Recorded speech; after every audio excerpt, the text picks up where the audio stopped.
腾讯的广大网友和球迷，大家好。今天呢，我们在这里将会有两位非常重要的朋友，一位是著名的歌手和演员吴亦凡，另外一位是 NBA 中国的 CEO David Shoemaker 舒德伟先生。他们在这里会有一次对话。I guess I'll go first. Being Canadian, right? This is, for me, the moment we put the All-Star game on the map here in Toronto, announced it a couple of years ago, was something that I earmarked because I knew it would be something special.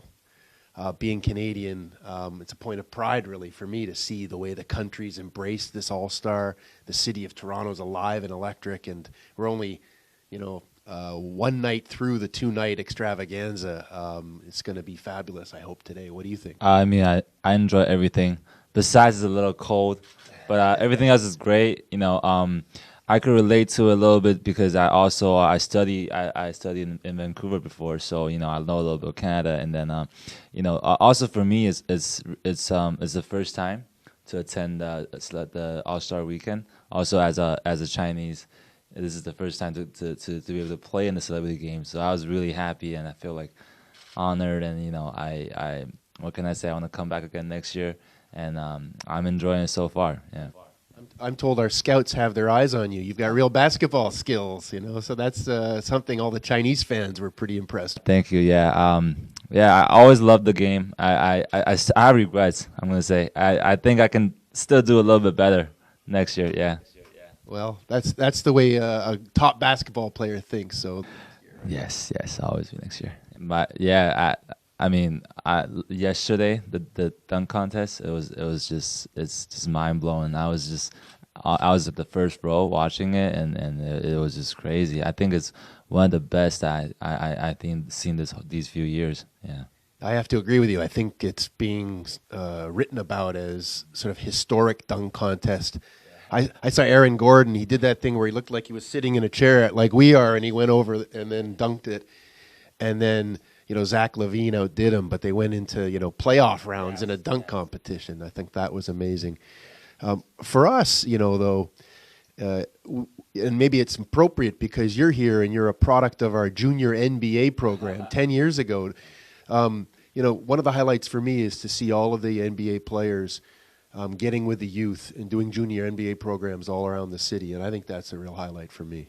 Yes, that means a lot to me too. Also, yes, like you said, 10 years ago, I was playing, and then I think it's just such a great thing to give the youth, everyone a chance to know the game, to be able to play and compete, and have passion for it. I think it's great. That's how I got really into basketball. So I think also it's always one of the highlights. When you see juniors when they go out on the court and play. Yeah. And look where it takes you, right? I mean, we say get into basketball because it teaches such important life lessons, teamwork and discipline and hard work, not because you're necessarily going to be an NBA star, but exactly. You can become a superstar like you are in another discipline. Yeah, I never knew I was going to be, but I'm going to have to say, basketball, it helped a lot. Like you said, teamwork, everything. Also, it just made me more confident, overall, and helped me make a lot of friends. So, yeah, this is the sport that I love. That's why, Oh, yes, I'll definitely continue to play basketball. That's for sure. I did try to put on some weight before I go into the game because I was too skinny, because I got to be, on camera all the time and everything. But yeah, I think it worked a little bit. That's why I was able to drive in actually and okay, no. I'm losing it again. Because if I don't lose it, I'm gonna get complaints from fans like, oh, Kris, you gotta lose some weight now. So yeah, I'm losing it again. But yeah, it definitely helps. And I try to put on. I don't know if I did put on 10 pounds though, but I definitely put on a few. Yeah. If you train hard in this game, you can put on some serious muscle. But, yes. Mm-hmm. I'm gonna try again next year. I refer. I was always a Lakers fan because Kobe's my favorite all time. But right now, there's someone that's topping my bias is Curry. So I would say that Laker, and second would be maybe Warriors. But yeah. Oh, and my fondest memories, Kobe with 81 points, that game, and also just the golden era in total. That was the time that I remember. I could relate to the most, and then that's when I was like so into basketball and everything. So yeah, my favorites. You know, we're celebrating basketball in Toronto this weekend, but I think you just reminded Toronto fans of a moment they all want to forget, which is those 81 points were against the Raptors. I'm sorry, I just forgot I'm in Toronto, but yeah. But you know, but it was an amazing feat. I can't really talk about a particular team that I have an allegiance to, although all my colleagues kind of have a sense of the team that I like to follow, given my nationality. And for me, this will date me a little bit more. One of my fondest memories is also a milestone game is when Michael Jordan scored 63 points in a playoff game against the Celtics. And there was almost no time left on the clock and in regulation, if I'm remembering correctly, and the Bulls were down by 2 points. He had to sink 2 free throws to put it into overtime, and it was 2 clutch free throws. And I remember how he held his stroke and paused as the second one went through the hoop with an amazing amount of confidence, and that's one of my indelible memories for sure. Well, for me, you know, I wasn't nearly the basketball player that you are, Kris. I played in high school, but I sat on the bench a lot. So I sat on the bench and took stats for the other players that were playing. But for me then, for basketball was a lot about what happened in practice. And I learned a ton about practice, hard work and discipline, and certainly teamwork for me. And teamwork has been a very, very important quality that has paid off in my business life because, you know, we have 4 offices in Greater China, 150 staff members, a really, you know, important business for the NBA, and we're constantly driving to grow the game of basketball. I couldn't do it without all of the people that I work with, and that's very important. Totally agree. I mean, it's like the same to me. I mean, you know, you learn a lot from playing basketball, I think. And I had to, you know, we were just in the room, and then I saw this quote by Phil Jackson, and then I think it's make the we. No, make the me to we, right?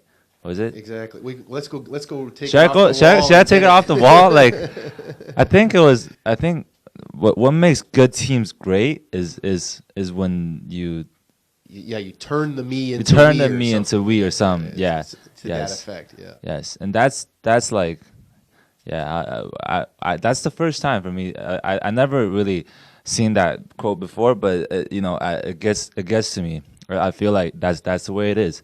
You know, teamwork. You know, it's not always about yourself. It's about, you know, the people that you're around with, and that's what basketball can teach you. You know, that's definitely what I benefit the most from basketball, working as a team. Yeah, so we do agree. Yes. Yeah, and I'm delighted with how popular we've become in China. You know, maybe we don't have as many fans and followers as Kris does, but of course you do. Yeah, but I am a fan. You know, that's great, and it's things like this that'll sort of generate even more attention. But we've got like over 100 million fans and followers on Weixin and social media more broadly, and you know, I think we can expect a lot. Even I don't want to look too far ahead. I think we're going to have an amazing run to the playoffs.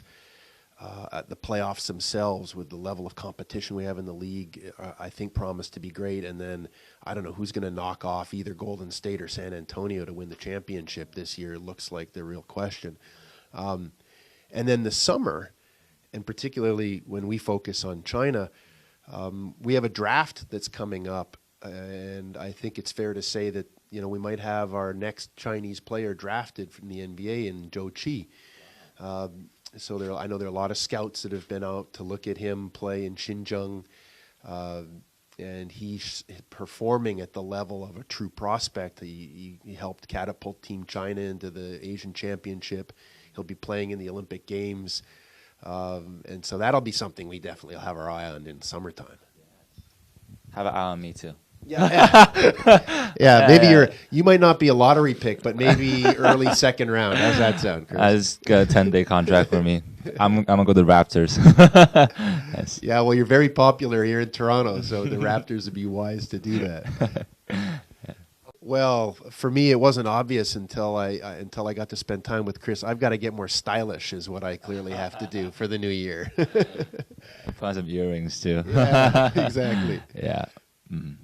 Mine would be just play more basketball, because, you know, like recently I've been playing a lot because I want to get prepared for the celebrity games. But usually when for my like daily life, I'm just like busy doing my, acting and films and all that stuff, and I don't really have much time to play the game that much anymore. So really my goal would be to be able to play basketball at least 2 times a week. Perfect. Well, we can help you with the basketball, and you can help me with the style. Okay, let's do that. Yeah, sounds good. Sounds good. Yes. Thank you. Yes. Happy New Year. Yeah. Happy New Year. 新年快乐。新年快乐。新年快乐。